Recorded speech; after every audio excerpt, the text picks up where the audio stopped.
کبھی کبھی ہماری زندگی میں ایسے لمحات آتے ہیں جب ہمیں لگتا ہے کہ ہر دروازہ بند ہے، مشکلات، پریشانیاں، تکلیفیں، ایسا محسوس ہوتا ہے کہ جیسے ہم اکیلے ہیں۔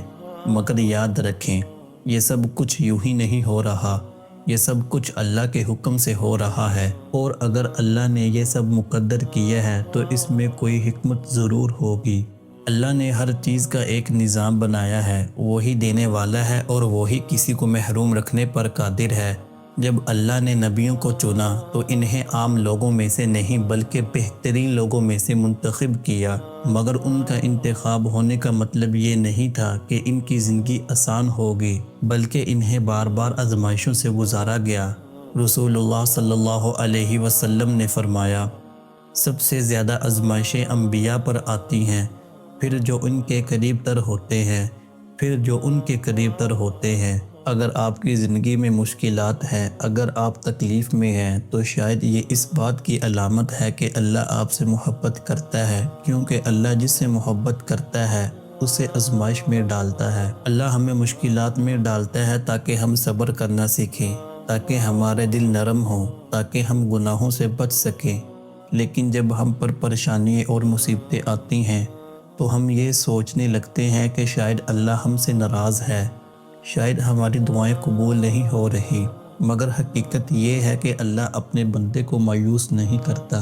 دیکھیں حضرت زکریا علیہ السلام کی زندگی، ان کی کوئی اولاد نہیں تھی، مگر وہ اپنی عمر کے آخری حصے میں بھی دعا کرتے رہے اور اللہ نے ان کی دعا قبول کی۔ اگر اللہ حضرت زکریا علیہ السلام کی دعا قبول کر سکتا ہے تو ہماری کیوں نہیں؟ اللہ فرماتا ہے، اور تم اللہ کی رحمت سے نا امید نہ ہو، بے شک اللہ کی رحمت سے صرف کافر ہی نا امید ہوتے ہیں۔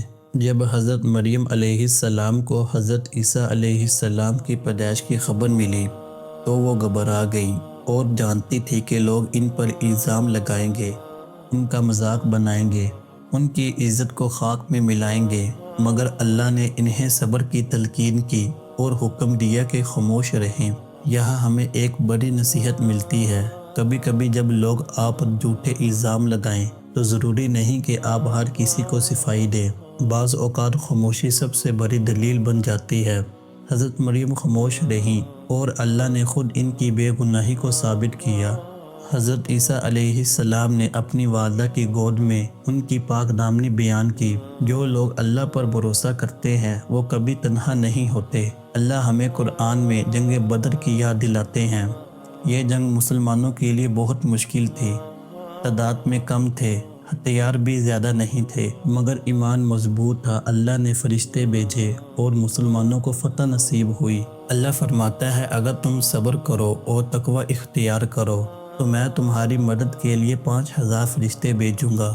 تو اللہ کی مدد کیسے حاصل کی جاتی ہے؟ دو چیزوں سے، صبر اور تقوی۔ صبر کا مطلب یہ نہیں کہ خاموش بیٹھے رہیں، بلکہ صبر کا مطلب ہے کہ مشکلات میں اللہ پر بھروسہ رکھیں، اور تقوی کا مطلب ہے کہ گناہوں سے بچیں اور نیک راستے پر چلیں۔ توبہ کا دروازہ ہمیشہ کھلا ہے۔ ہم انسان ہیں، ہم سے غلطیاں ہوتی ہیں، گناہ ہوتے ہیں، مگر سوال یہ ہے کہ ہم ان گناہوں کے بعد کیا کرتے ہیں؟ رسول اللہ صلی اللہ علیہ وسلم نے فرمایا، تمام انسان گناہ کرتے ہیں، لیکن بہترین گناہ گار وہ ہے جو توبہ کرتے ہیں۔ تو کیا جنت صرف نیک لوگوں کے لیے ہے؟ نہیں، جنت ان گناہ گاروں کے لیے بھی ہے جو توبہ کرتے ہیں۔ اللہ کے گھر میں جو سکون ہے وہی سکون جنت میں کئی گنا زیادہ ہوگا، اور وہ جنت ہمارے لیے بنائی گئی ہے۔ اس کے دروازے ہمارے لیے کھلے ہیں، بس ہمیں توبہ کرنی ہے، صبر کرنا ہے اور تقوی اپنانا ہے، اور اللہ کی رحمت سے امید رکھنی ہے۔ اللہ ہمیں صبر اور تقوی اختیار کرنے کی توفیق دے اور ہمیں اپنی رحمت سے نوازے۔ آمین۔